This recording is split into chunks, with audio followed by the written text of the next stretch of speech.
kita nggak bisa menang dua-duanya. Apa yang kita lakukan di adaptasi kebiasaan baru adalah kompromi dari dua krisis, yaitu krisis kesehatan dan krisis ekonomi. Kalau kita fokus pada krisis kesehatan dengan full PSBB, full lockdown, kira-kira begitu, itu terbukti juga di beberapa tempat tidak menjadi jaminan juga.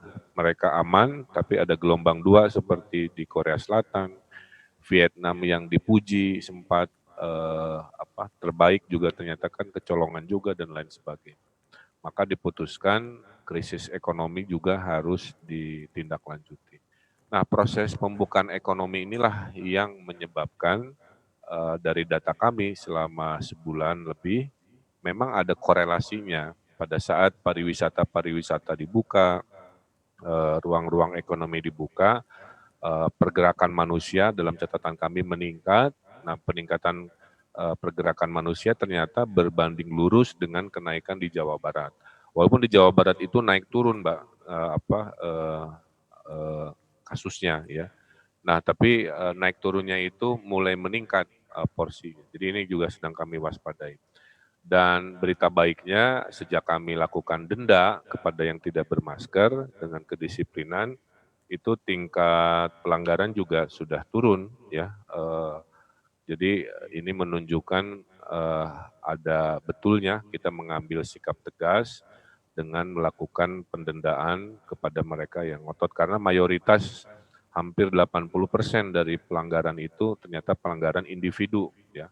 Nah, oleh karena itu ke depannya saya hanya menitipkan sama mungkin terdengar berulang-ulang, silahkan berkegiatan ekonomi mau di pabrik, mau di mana, mau di tempat pariwisata, asal disiplin diri pakai masker, menjauhi kerumunan yang tidak perlu, dan mencuci tangan, kira-kira begitu.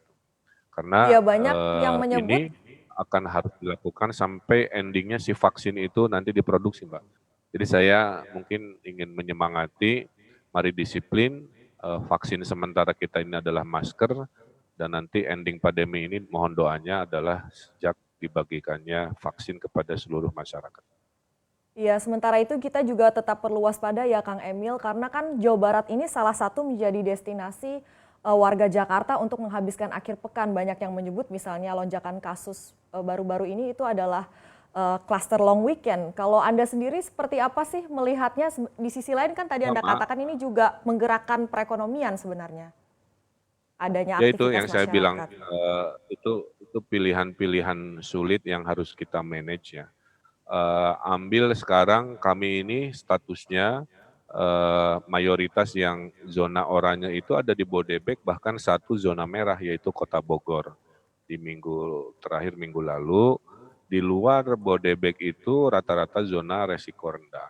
Nah, makanya di Jawa Barat kami terus memperpanjang PSBB, kemudian kami mengapresiasi misalkan Wali Kota Bogor itu sudah memberlakukan jam malam ya, dan Depok kalau tidak salah, itu adalah kebijakan-kebijakan yang lokal menyesuaikan terhadap naiknya interaksi masyarakat termasuk dari Jakarta setiap weekend, tapi ditingkatkan prosedur pengetatan. Jadi dengan dibatasi pergerakan di Kota Bandung pun sama, sudah 2 minggu jalan-jalan utama jam 8 ditutup sehingga mengurangi potensi orang nongkrong-nongkrong yang tidak signifikan, kira-kira begitu.